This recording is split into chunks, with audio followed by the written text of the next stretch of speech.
Labdien visiem and Priecīgas Lieldienas, or Happy Easter.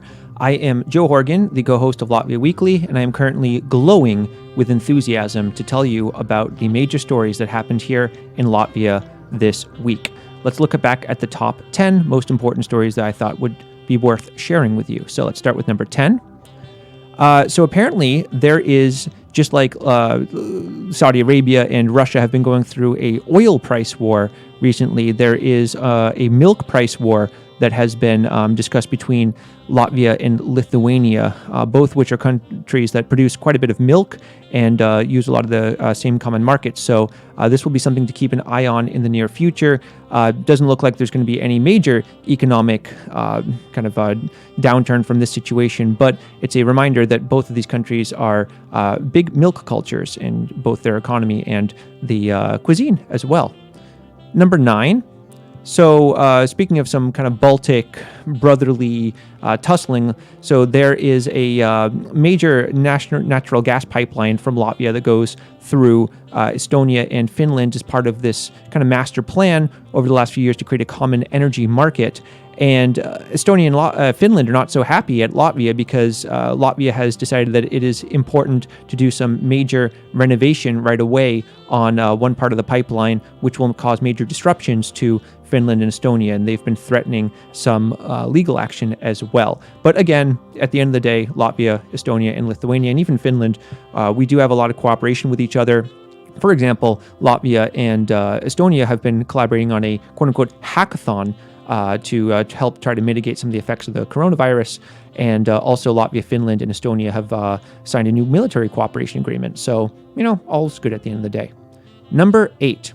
So the State Security Service has begun a case against one man who made very, very controversial public statements about the very tragic deportations that happened in Latvia at the beginning of the Soviet regime in the late 1940s. There was 2 deportations that happened in the Soviet regime. Mostly people who were deported to Siberia.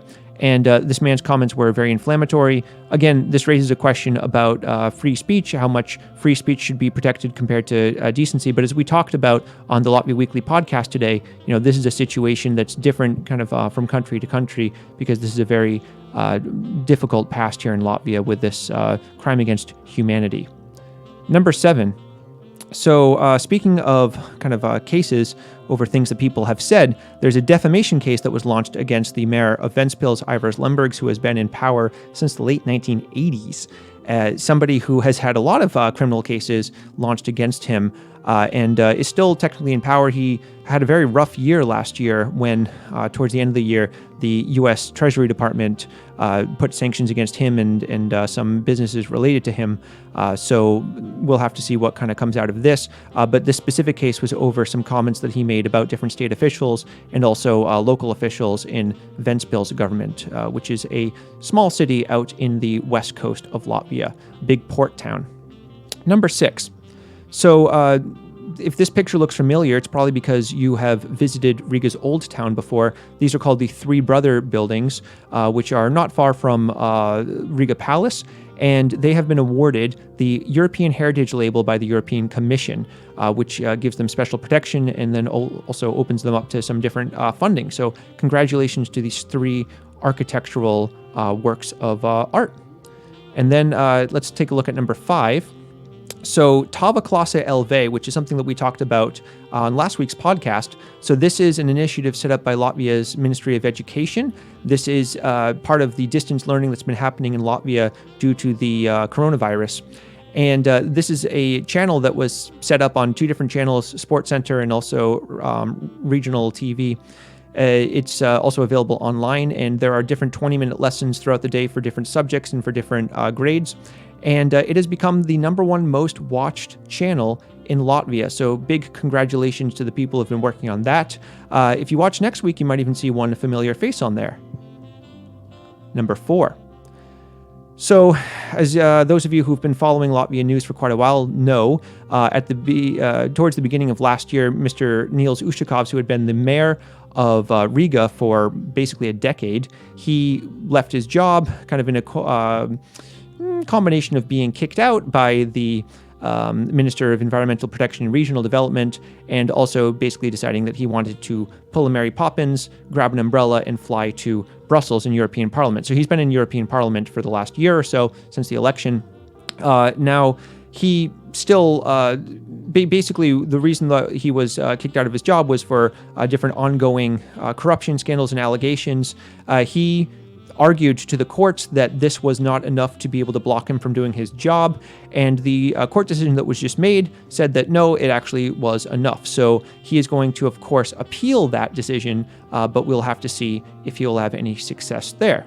And this leads us to number 3, which is the fallout of Mr. Ušakovs leaving power. It's a little bit like what happens when, in ancient history, an emperor dies, and then there's this big power vacuum because Riga currently does not have a city council. It currently does not have a mayor. It's being governed centrally by the national government, by an administrator. And there were extraordinary elections that were planned already for May. Obviously, that's not going to happen because of the COVID crisis. And now the elections have been postponed until the current word is August 29th, but it's very possible it could be pushed back further. And it's kind of interesting because there were already municipal elections scheduled anyway in June 2021, so it could end up happening that these early elections end up not being so early after all. Number 2, very sad news here. This is one of the biggest economic fallouts here in Latvia of the COVID-19 crisis. Riga Airport has had to make 500 workers redundant, or close to 500, because of the very limited amount of flights that are happening at the airport, close to almost nothing now. And the forecasts that the amount of flights will be significantly decreased by most of the major carriers, such as Air Baltic, as we can see here. And so, unfortunately, this is very bad news. This is the kind of news that we're seeing all over the world for different industries that are related to tourism, travel, and other things that have been affected by the virus.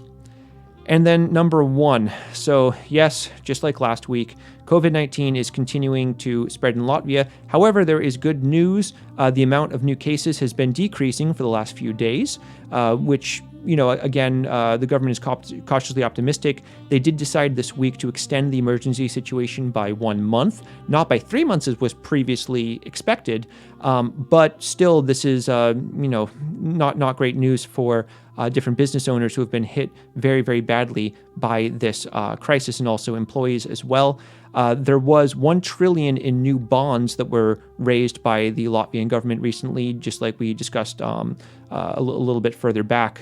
These are, medium-term bonds that should provide some financial support to these different measures that have been announced by the government. So hopefully that will make some kind of impact improvement, but COVID-19 is still unfortunately raging here, and we remind everybody here from Latvia Weekly to be safe, to follow all the measures, whether or not you agree with them. It's totally up to you whether you think that they're the best way to go, but this is these have been put into place by the top experts, and to try to keep us all safe and try to get the economy running back close to as soon as possible. So anyway, thank you guys so much for watching this. You can go to latviaweekly.com to hear the most recent podcast episode, which Otto and I just recorded with Andrew and Carlos, who also run our Facebook page, Latvia Weekly, where you can find stories of the day every single day. So until next week, visu labu visiem.